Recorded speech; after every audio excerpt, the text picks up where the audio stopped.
Covid का Omicron variant आया तो एक बार फिर अदृश्य दुश्मन ने अपना रूप बदला हुआ था। सवाल यह उठा कि मुकाबला कैसे किया जाए। भारत ने यह आखिरकार निर्णय लिया कि बूस्टर डोज दिए जाएं। सबसे पहले उन लोगों को जिन्हें सबसे पहले फेज में वैक्सीन लगाए गए थे, यानी कि हेल्थ केयर वर्कर्स, 60 साल से अधिक उम्र के लोग और इसके अलावा जिन्हें दूसरी बीमारियां भी हैं। अब बूस्टर डोज को लेकर भी तमाम सवाल आपके मन में उठ रहे होंगे। इन सभी सवालों के जवाब हमने जानकारों से बातचीत करके इकट्ठा किए।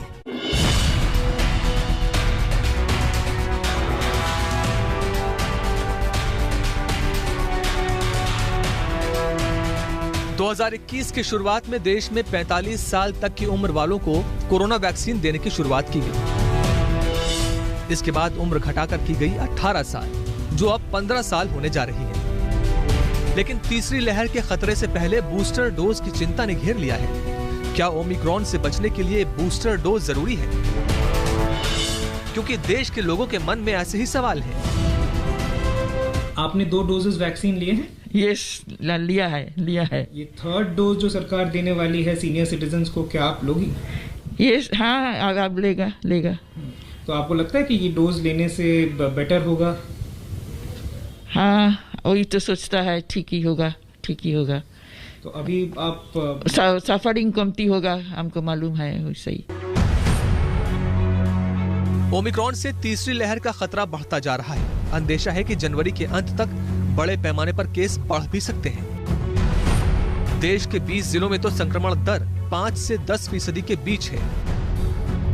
ओमिक्रॉन के डेंजर से देश डरा है। स्वास्थ्य विभाग ने जानकारी दी है कि ओमिक्रॉन वेरिएंट के शुरुआती 183 मरीजों में से 70% को कोई लक्षण ही नहीं थे। साथ ही ओमिक्रॉन से संक्रमित हुए 91% मरीजों को वैक्सीन की दोनों डोज लग चुकी थी।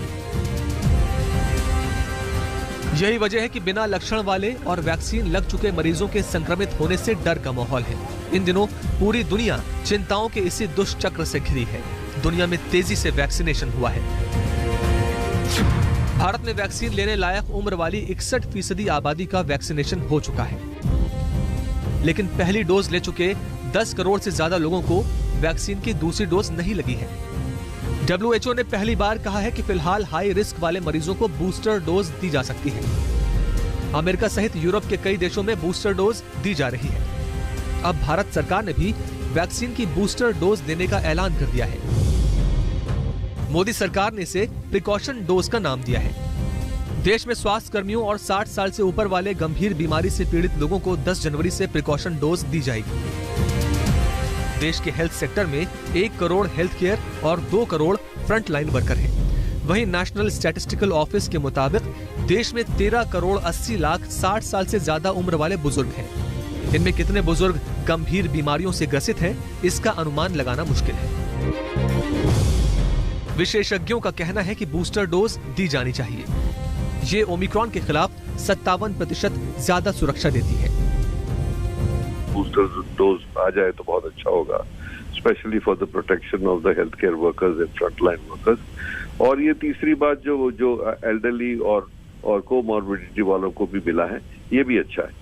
तो ये तो हमें एहसास था ही कि वैक्सीन की उपलब्धि काफी अच्छी हो रही है आजकल, मैन्युफैक्चरिंग काफी बढ़ गई है और ऑल्सो कई डोसेज हैं जो एंड ऑफ लाइफ आ रहे हैं, जिनकी एक्सपायरी आ रही है।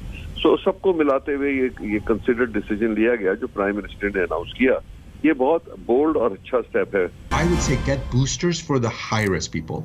I would also get boosters for healthcare workers. And the reason is even if their disease is mild, if many healthcare workers get sick very, very quickly, even if they're mild disease and they're at home for 5 or 10 days, it will make it hard to run hospitals with many people out. So I would focus on healthcare workers. I would focus on high-risk people.